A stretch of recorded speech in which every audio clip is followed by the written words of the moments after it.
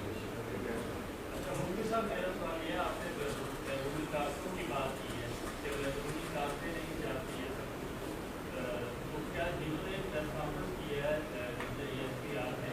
تو کیا وہ ان کے ایجنڈے میں انہوں نے یہ سب کچھ کیا ہے؟ آپ کے دیکھیے، ہم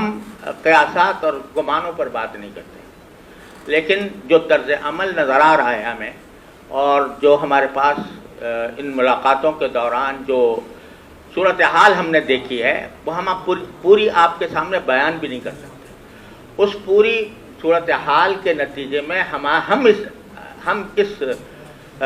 نتیجے پر پہنچے ہیں کہ در حقیقت یہ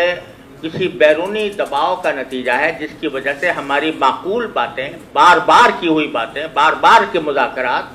وہ کامیاب نہیں ہو رہے، اور کسی مرحلے پر جا کر اچانک کوئی رکاوٹ آ جاتی ہے۔ یہ حالات اس بات پر دلالت کر رہے ہیں کہ کوئی بیرونی دباؤ ہے جس کی وجہ سے ہمارے ساتھ یہ سلوک ہو رہا ہے۔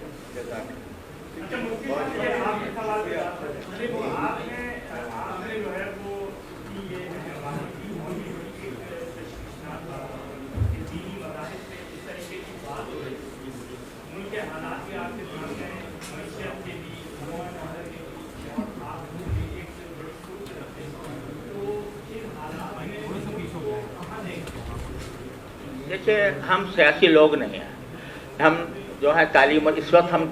تعلیم اور مدارس کے موضوع پر بیٹھے ہیں۔ جو سیاست کا جو سلسلہ گرم ہے اور جس طرح ملک جس طرف جا رہا ہے، اس کے لیے ہمیں